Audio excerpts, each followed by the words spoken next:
Hello बच्चों, क्या हालचाल। मुझे लगता है आप सब बढ़िया होंगे, आप अपने सेहत का ख्याल रख रहे होंगे और आपका एक बार फिर से स्वागत है हमारे और आपके इस यूट्यूब चैनल पे जिसका नाम है समर्थ क्लासेस। आज हम पढ़ने जा रहे हैं इसमें क्लास 12 फ्लेमिंगो की पोएम माय मदर 866 जो कि लिखी गई है कमला दास के द्वारा।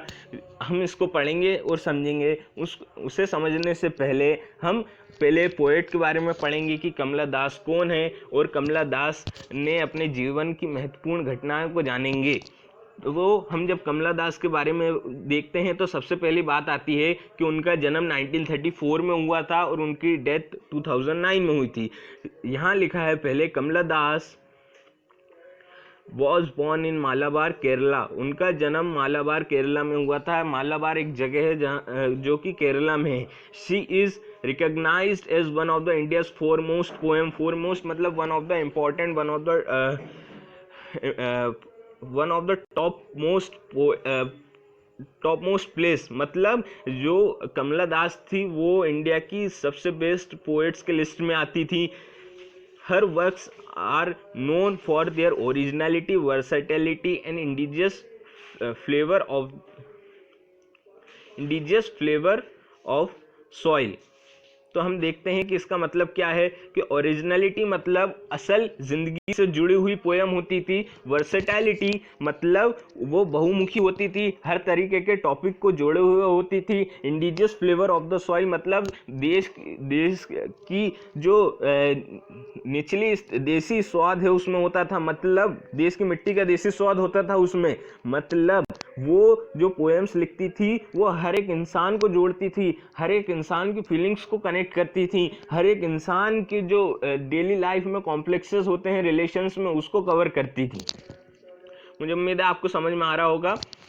कमला दास has published many novels and short stories in English and Malayalam under the name Madhavikutty.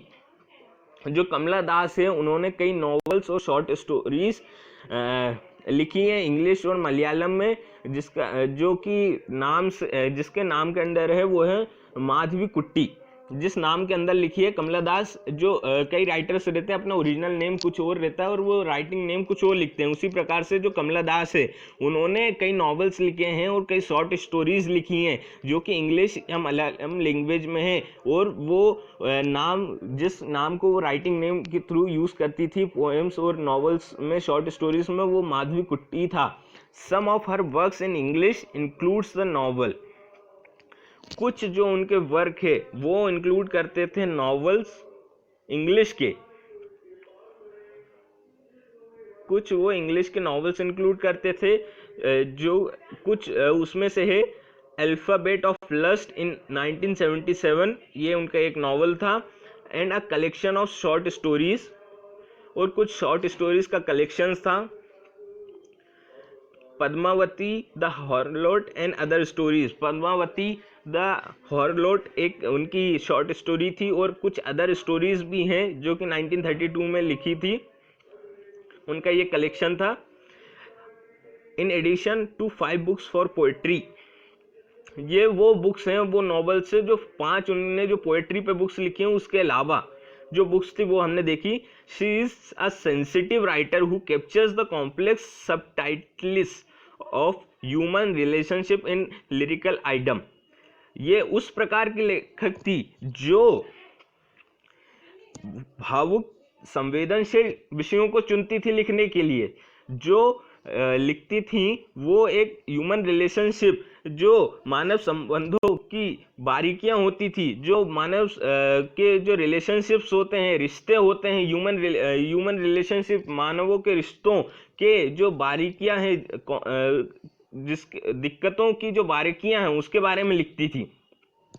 यहाँ कॉम्प्लेक्स सबटाइटल्स ऑफ ह्यूमंस मतलब है कि जो ह्यूमन रिलेशनशिप है उनको वो पोएम्स में कन्वर्ट करती थी, लिरिकल आइटम्स में, मुहावरों में कन्वर्ट करती थी। Complex subtitles of human relationship का मतलब क्या होता है? मानव के रिश्ते, मनुष्यों के रिश्तों में जो कॉम्प्लेक्सेस आते हैं, जो दिक्कतें आते हैं, उसकी बारीकियों के बारे में वो अपनी पोएम्स में लिखती थी। और इसी का एक प्रकार है माय मदर 860 जो कि आज हम पढ़ने जा रहे हैं, उसी का एक एग्जाम्पल है। मदर एट 60, जिसमें उन्होंने अपनी माँ का वर्णन किया है। आपको इतनी बात समझ में आ गई होगी। पोएम के बारे में एक बार हम फिर से रिवाइज करेंगे, देखेंगे कि माय मदर एट 60 जो लिखी गई है कमला दास के द्वारा, जिनका जन्म 1934 में बालाबार केरला में हुआ था और जिनकी डेथ 2009 में हुई थी। वो इंडिया की एक टॉप मोस्ट पोएट्स में से एक थी। वो अपने ओरिजिनलिटी, वर्सिटैलिटी और indigenous flavour of the soil के कारण जानी जाती थी और उनने अपना माधवी कुट्टी राइटर नेम से कई इंग्लिश और मलयालम में शॉर्ट स्टोरीज और नॉवेल्स लिखे हैं। उनमें से कुछ हैं alphabet of lust, collection of short stories, जो कि एक शॉर्ट स्टोरीज का कलेक्शन है, और अल्फाबेट ऑफ लस्ट एक नॉवल है, और पद्मावती द हॉर्लॉट एक शॉर्ट स्टोरीज का कलेक्शन है, और कुछ अदर्स स्टोरीज भी हैं। ये वो किताबें हैं जो पोइट्री की जो 5 बुक्स हैं, मतलब जो उन्होंने पोएम्स के कलेक्शन की जो 5 बुक लिखी थी उसके अलावा ये किताबें हैं। और वो एक सेंसिटिव राइटर थी, मतलब एक संवेदनशील राइटर थी, एक भावुक राइटर थी, जो ह्यूमन रिलेशनशिप, मतलब जो मनुष्यों के रिश्ते होते हैं, उनकी जो दिक्कतें होती हैं, उसको बारीकियों से अपने पोयम में ढालती थी, अपने मुहावरों में डालती थी। और जो माय मदर एट 60 है वो उसी में से एक एग्जाम्पल है। ठीक है, आपको मेरी बात समझ में आ गई होगी। अब हम देखते हैं पोयम के बारे में। पोयम स्टार्ट करते हैं। Driving from my parents home to Cochin last Friday morning. ये पोएट डिस्क्राइब कर रही है एक सीन को। उसमें हम देखते हैं ड्राइविंग, वो कह रही है driving from my parents home to Cochin. जब वो अपने पेरेंट्स के घर से कोचीन के लिए ड्राइव कर रही थी, गाड़ी में जा रही थी लास्ट फ्राइडे मॉर्निंग, मतलब जब उन्होंने ये पोएम लिखी, जब ये कविता लिखी, उसमें जो लास्ट फ्राइडे थी उसकी मॉर्निंग को, जब वो पेरेंट के होम से गाड़ी ड्राइव करके कोचीन जा रही थी, फिर वो लिखती हैं I saw my mother beside me. वो क्या लिखती हैं?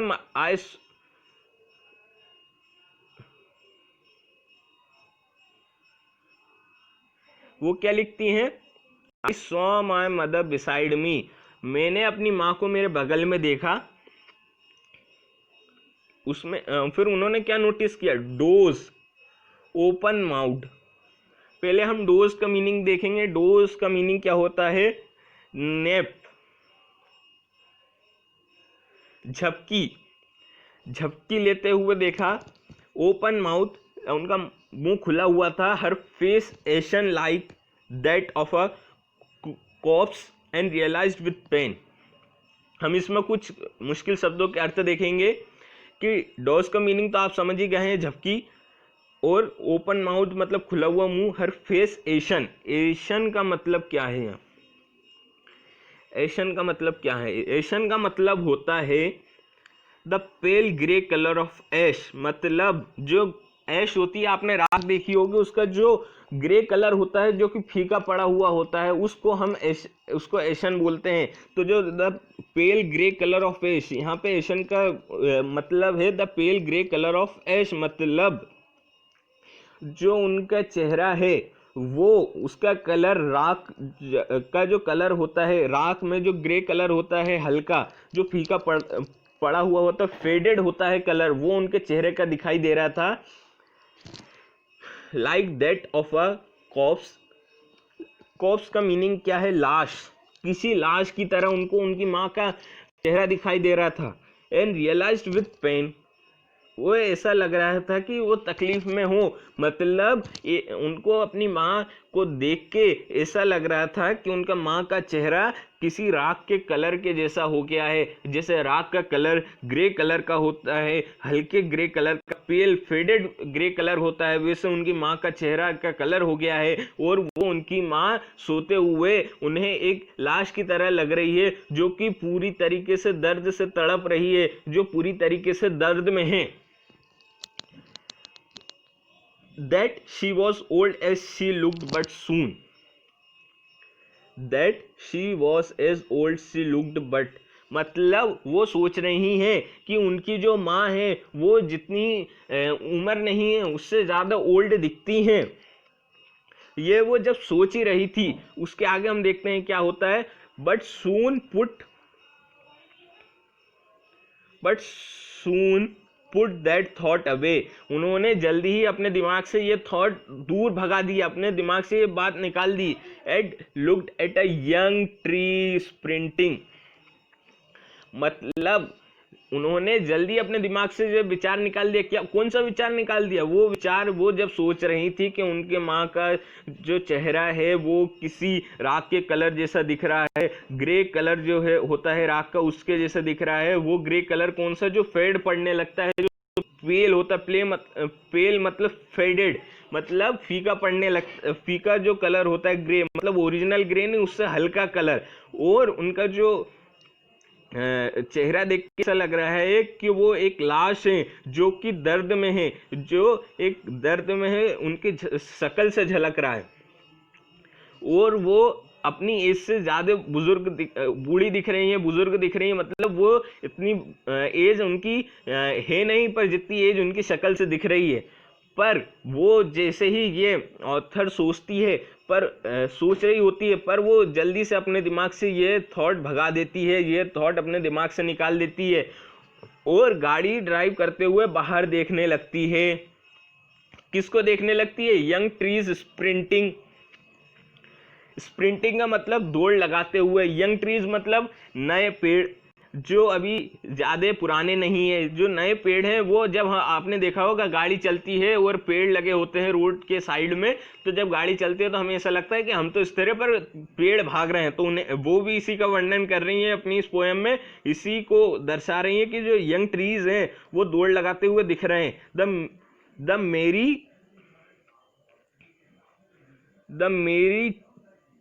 द मेरी children spilling out of their homes. जो प्यारे बच्चे हैं वो अपने घर से बाहर दौड़ लगाते हुए आ रहे हैं, बाहर निकल रहे हैं। और अब वो उसके बाद वर्णन करती हैं कि वो जब एयरपोर्ट पहुंच जाती है। मतलब अभी तक तो उन्होंने बताया कि जब वो कार में बैठी थी तो वो क्या सोच रही थी, कार में बैठे बैठे क्या सोच रही थी कि जब वो अपने घर पेरेंट्स के घर से कोचीन आ रही थी ड्राइव करके, उन्होंने अपनी मदर को अपने साइड में बैठे देखा। उन्होंने अपनी मदर को साइड में बैठे देखा तो उन्होंने देखा कि वो एक झपकी ले रही हैं और उनका मुंह खुला हुआ है और उनके जो मुंह है उसका कलर पेल ग्रे कलर दिख रहा है, जैसा कलर होता है ऐश का, जैसा कलर होता है राख का। और वो एक लाश की तरह दिख रही हैं जो कि दर्द में है। और वो सोचती है कि मेरी माँ जितनी एज है नहीं उससे ज़्यादा ओल्ड दिख रही। She was as old as she looked. मतलब वो जितना बूढ़ी है नहीं उतनी दिख रही हैं। पर वो ऐसे विचार लाते ही, उसके दिमाग में आते ही वो अपने दिमाग से विचार को बाहर भगा देती है और वो गाड़ी चलाते चलाते बाहर देखने लगती है। तो वो बाहर देखती है कि यंग ट्रीज स्प्रिंटिंग मतलब दौड़ लगाते हुए। ट्रीज मतलब जब हम गाड़ी में बैठे होते तो आपने कई बार नोटिस किया होगा कि जब हम गाड़ी से बाहर देखते तो हमें ऐसा लगता है कि जो पेड़ हैं साइड के, रोड साइड के, वो भाग रहे हैं और हम स्थिर हैं। तो वो भी इसी का लिख रही है पोएट कमला दास की जो ट्रीज हैं वो यंग ट्रीज हैं। मतलब जो अभी ज़्यादा बूढ़े नहीं है, ज़्यादा पुराने नहीं है, अभी नए कम एज के ट्रीज हैं वो भाग रहे हैं। और जो चिल्ड्रन से अपने घर से बाहर निकल रहे हैं, बाहर बहते हुए आ रहे हैं। और वो तभी एयरपोर्ट पहुंच जाती हैं और सिक्योरिटी चेक हो रहा होता है। आपको सभी को पता है कि एयरपोर्ट पे सिक्योरिटी चेक होता है। तो सिक्योरिटी चेक होता है तो वो जो उनकी माँ रहती है उनका तो होगा नहीं क्योंकि माँ उनके साथ जा नहीं रही थी। तो जो एयरपोर्ट पे सिक्योरिटी चेक हो रहा होता है, standing a few yards away. मतलब जो उनकी माँ है वो उनसे कुछ यार्ड्स दूर खड़ी थी। अब आगे देखते हैं क्या है। I looked again at her. अब लेखिका लिखती हैं, अब पोएट लिखती हैं कि वो उनके चेहरे को एक बार फिर से देखती हैं, उनको एक बार फिर से देखती हैं। तो क्या देखती हैं हम उनके चेहरे में? worn pale as late winter's moon and felt that old familiar ache. wan मतलब होता है faded, when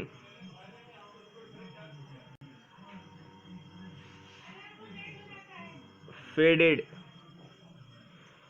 wan मतलब faded और pale मतलब पीला कलर। हम पीले कलर को भी पेल बोलते हैं, या निर्बल या वीक, वीक को भी हम बोलते हैं। तो आई लुक्ड एट हर, मैंने, कमला दास कह रही है कि उन्होंने उनकी माँ को फिर से देखा।